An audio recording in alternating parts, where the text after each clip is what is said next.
In this lecture, we look at how texture wrapping and sampling is performed in OpenGL by setting different parameters.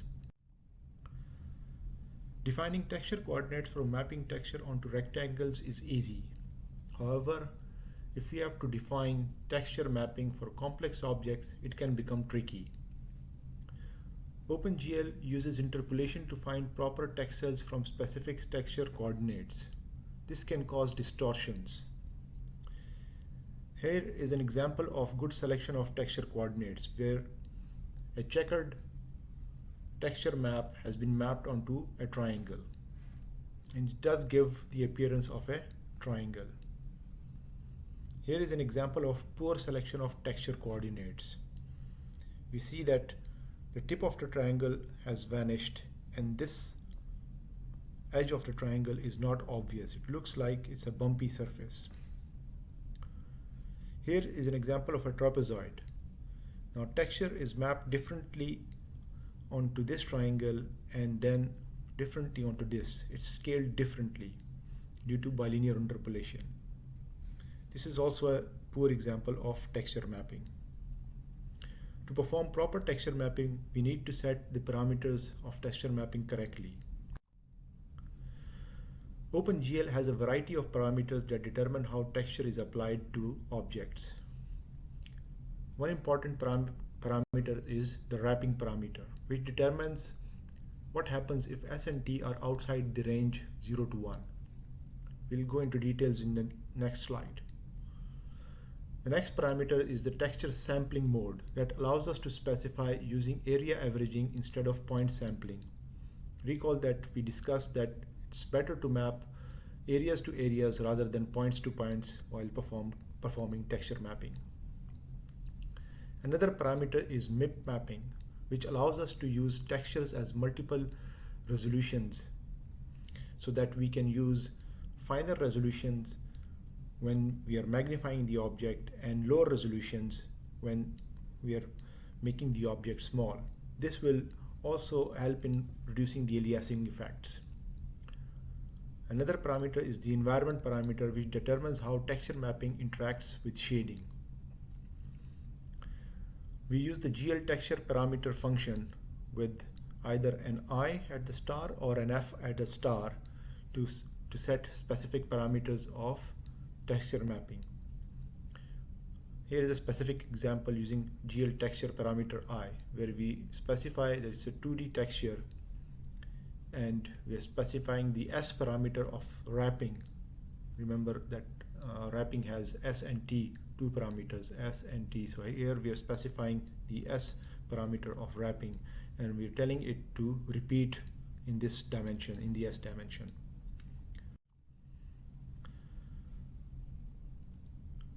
S and T should generally be in the range of 0 to 1. We can use clamping or wrapping to force them to be in the range 0 to 1. In clamping, if S and T go greater than 1, then we use 1 instead of the higher values. So we clamp them at 1. If they go lower than 0, then we use 0 for all those values. Hence they are clamped at 0 and 1 values.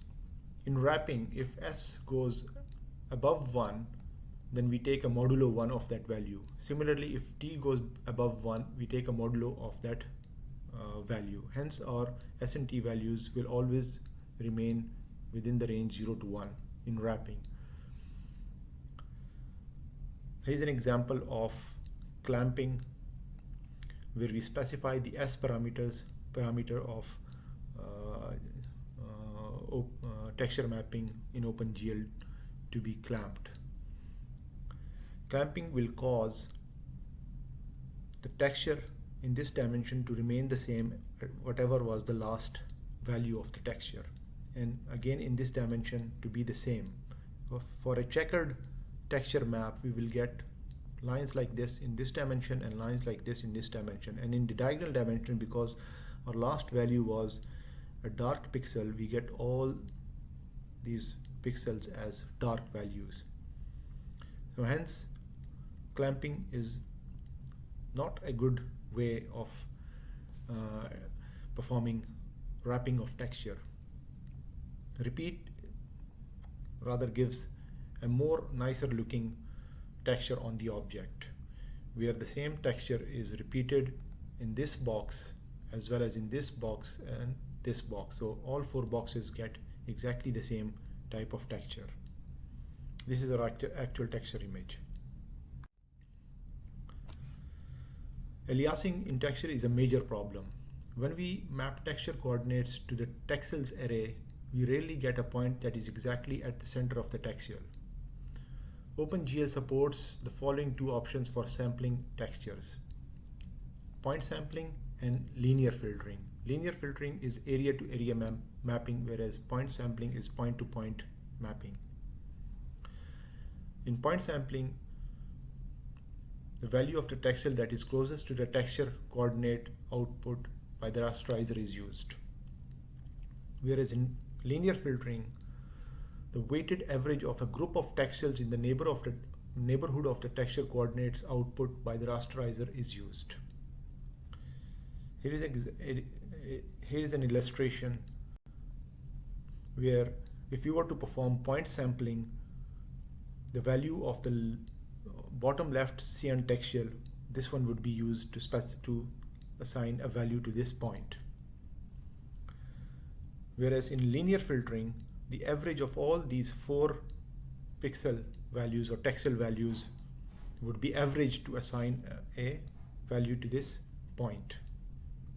Hence, this would result in texture mapping that has less aliasing effects. In deciding how to use texel values to obtain the final texture value, the size of the pixel on the screen may be larger or smaller than the texel. When the texel is smaller than 1 pixel, this is minification. When the texel is larger than 1 pixel, this is magnification. Here we see a texel that is mapped onto a pixel and has become larger. This is minification. Here, one texture is smaller than 1 pixel. This is magnification. So 1 pixel from here actually corresponds to a bigger value on the texture map, on the texel. Here, all these pictures just map to a smaller region or on the texel.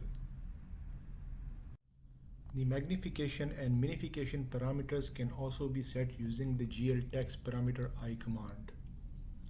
For example, for magnification, we specify gltexture mag filter and give it the type of filter that we want to use. Here we have specified a linear filter. And for minification, we call the same command again, the same function, and specify min filter and specify the type of filter that we want to use. Linear basically performs area to area mapping. If we want to perform point to point mapping, we will need to replace this with GL nearest, where the nearest point would be specified as the texture map.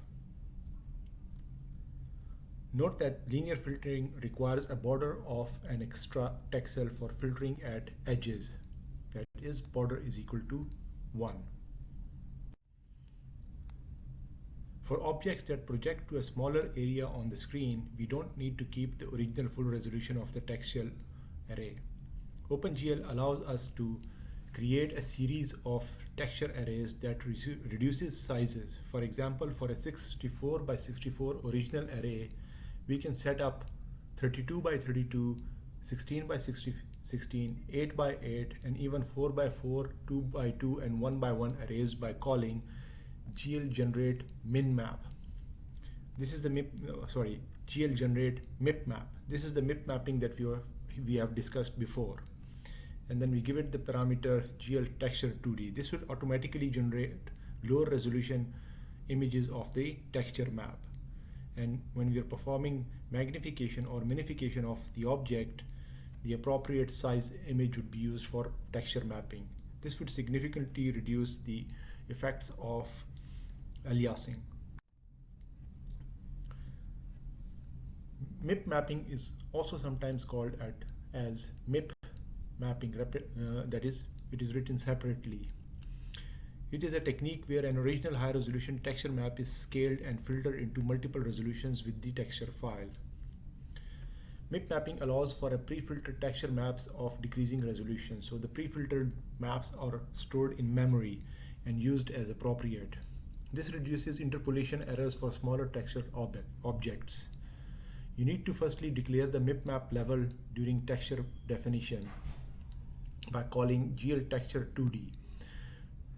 Thus, the order of function calls, for example, gltexture2d, when we specify 0 over here, indicates that we want to keep all resolutions all the way to base level 0, the original texture array.